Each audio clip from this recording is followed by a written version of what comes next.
It doesn't matter what the frickin' legal and ethics people say.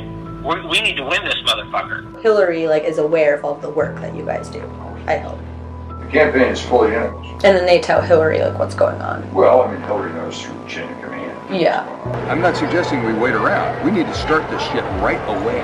Okay. On every one of these fronts. Okay. What I call it is conflict engagement. Mm-hmm. That's your version of reenfranchisement. Conflict engagement in the lines at Trump rallies.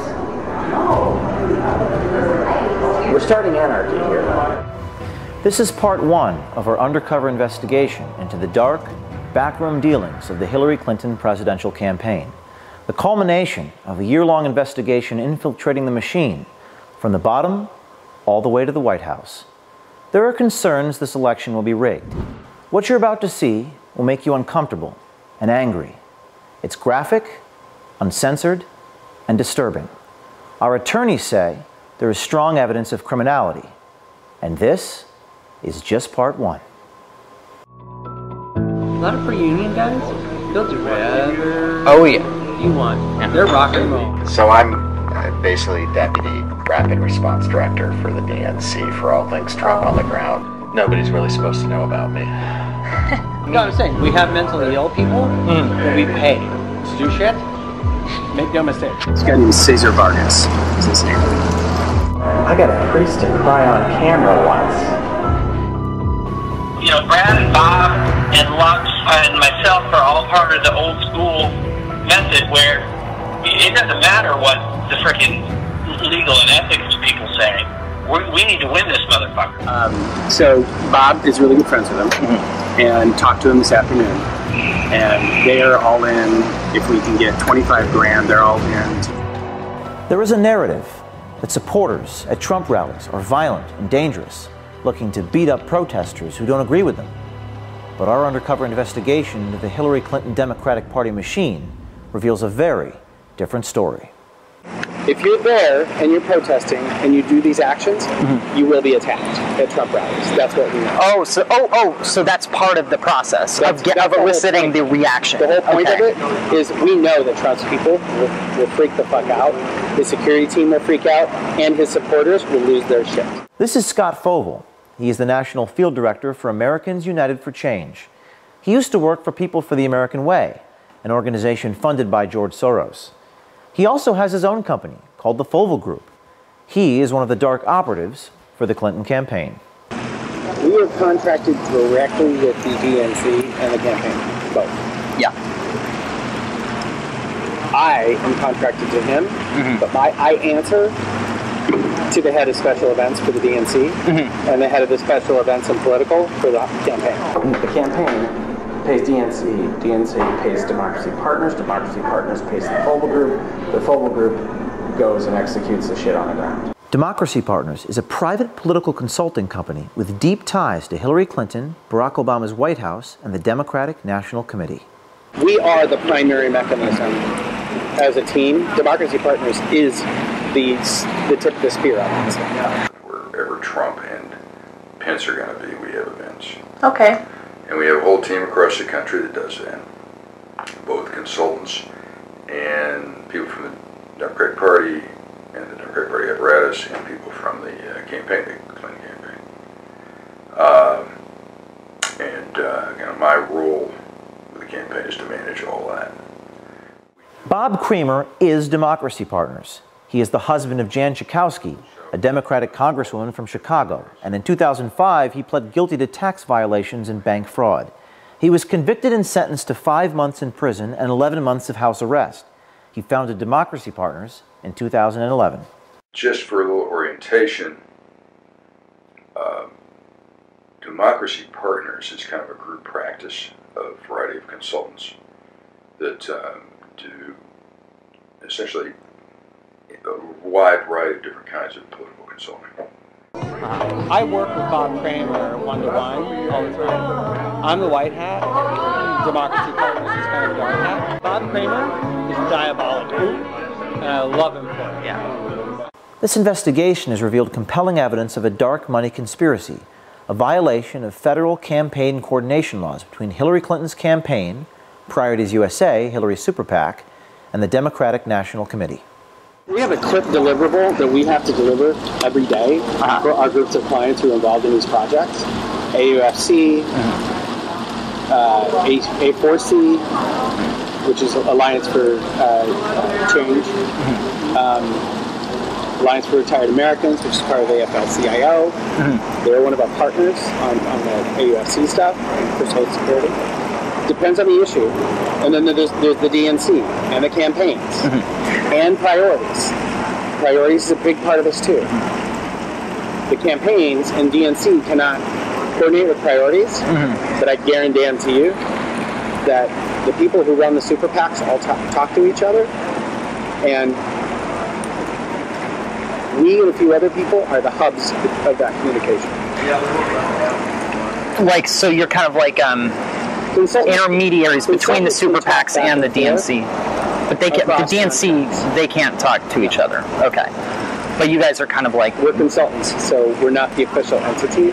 And so those conversations can be had between consultants who are working for different parts. Yeah. Okay. That's why there's Bob, who's the primary there, and I'm a sub to him, and I'm also primary to AUFC separately. That's why. So there's like a Morse code between the DNC and the super PACs. It's less of a Morse code than it is a text conversation that never ends. It's like that. It's kind of like an ongoing Pony Express.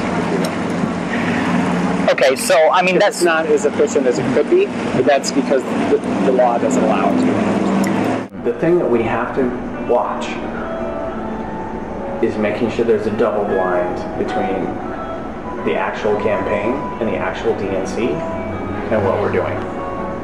There's a double blind there. And how so that they can plausibly deny that they knew anything about it. Scott Fovel is Cramer's attack dog. Fovel and his people train the agitators to go to Trump rallies, and nothing is left to chance. There's a script. Oh, there is a script. There's a script. Okay. There's a script of engagement. Sometimes the crazies bite, and sometimes the crazies don't bite. They're starting confrontations in the line, right? They're not starting confrontations volunteers in the rally, because once they're inside the rally, they're under Secret Service's control. When they're outside the rally, they're more affected out. They're harder to get in. The media will cover it no matter where it happens. I assume it's always in the rally. Initiating the conflict by having leading conversations with people who are naturally psychotic. Right. Okay, I mean, honestly, it is not hard to get some of these assholes to pop off. Right. It's a matter of showing up to want to get into the rally in a Planned Parenthood t-shirt. Or, you know, Trump is a Nazi, you know, you can message to draw them out and draw them to punch you. Fovel boasts about the extent of his network of operatives. So here, you have a schedule of events. We update this on an ongoing, rolling basis every morning. Those are all the Trump appearances. These are all the Trump and Pence appearances. Tomorrow, for instance, we are turning out 500 people in front of the Trump International in D.C. We have to have people prepared to go wherever these events are, which means we have to have a central kind of agitator training. Yep. Now, we have a built-in group of people in New York who do this. Okay. We have a built-in group of people in D.C. who do this. I was going to say, are they localized? We have a group of people in Vegas. We have a group of people in Colorado. We have a group of people in Minneapolis. So I'm basically Deputy Rapid Response Director for the DNC for all things Trump on the ground. This guy is Aaron Black. He works full-time for Cramer at Democracy Partners. He directs the spontaneous protests at Trump and Pence events. His real name is actually Aaron Minter. We don't know why he uses the name Black. Nobody's really supposed to know about me. So the Chicago protest, when they shut all that was us. It was more him than me, but none of this is supposed to come back to us because we want it coming from people. We don't want it to come from the party. So if we do a protest and it's DNC protest, it's right away the press is going to say partisan. But if I'm in there coordinating with all the groups on the ground and sort of playing field general, but they're the ones talking to the cameras. Then it's actually people. But if we send out press advisories with DNC on them and Clinton campaign, it doesn't have the same effect. We have to be really careful because what we don't need is for it to show up on CNN that the DNC paid for X people to. That's not going to happen. So, B and I did the Chicago Trump event where we shut down the light bulbs. Yeah. Zulema Rodriguez and Aaron Black are bragging about a protest last March that turned extremely violent and led the Trump campaign to cancel a huge rally. Fights broke out between protesters and Trump supporters, and 2 Chicago police officers were injured. Based on our reporting, the event was not spontaneous. We have a call with the campaign every day to go over the focuses that need to be undertaken. I just had a call with the campaign and the DNC. Every day at 1 o'clock. We met her at the Republican convention in Cleveland in July. And then we also did the Arizona one where we shut the highway down. Yeah, really? Yeah. This Clinton dark machine is also prepared for the fallout from the violence they foment at the Trump rallies and other demonstrations. Because the one thing I'm never going to do is have some kid get punched out at a rally and then not have his doctor bill and his legal bill, if he gets arrested, pay for it. Ultimately, the whole endeavor is to get negative press of Trump and his supporters in local and national media. It's something that Bob and I obsess about. Is we're not going to go to an effort to just do an event and not have anybody show up or not have it covered. We have to get coverage. These guys have been doing their dirty tricks for some time, even before Trump won the nomination. So I probably know your work. I know you do. Everybody knows. But was the, you mean like a situation where it's sort of like Remember the Iowa State Fair thing where Scott Walker grabbed the sign out of the dude's hand? And then the dude gets kind of roughed up right in front of the stage right there on camera? Yeah. That was all us. The guy who got roughed up is my counterpart who works for Bob. And that was like storyboarded, that him getting roughed up or whatever? We scenarioed it. So you like lent yourselves to that situation and it happened. We not it was only a self-fulfilling prophecy. We planted multiple people in that front area around him and in the back to make sure there wasn't just a action that happened up front. There was also a reaction that happened out back. Remember this woman? Her name is Shirley Teeter. She is a 69-year-old sufferer of COPD. According to numerous news stories at the time, she was assaulted at a Trump rally in North Carolina by Trump supporter Richard Campbell. The media played her story across the country for days. She was one of our activists. She was one of your activists who had been trained up to bird dogs. Yes. So the term bird dogging, you put people in the line at the front, which means they have to get there at 6 o'clock in the morning, so they're getting the front of the rally, so that when Trump comes down the rope line, they're the ones asking him the question in front of the reporters because they're pre-placed there. To funnel that kind of operation, you have to start back with people 2 weeks ahead of time and train them how to ask questions. Right. You have to train them to bird dog. No, I'm saying, we have mentally ill people that we pay to do shit. Make no mistake. Over the last 20 years, I've paid off a few homeless guys to do some crazy stuff. And I've also taken them for dinner, and I've also made sure they had a hotel and a shower, and I've put them in a program. Like, I've done that. But the reality is, a lot of, especially in our union guys, a lot of per-union guys, they'll do whatever you want. Yeah. They're rock and roll.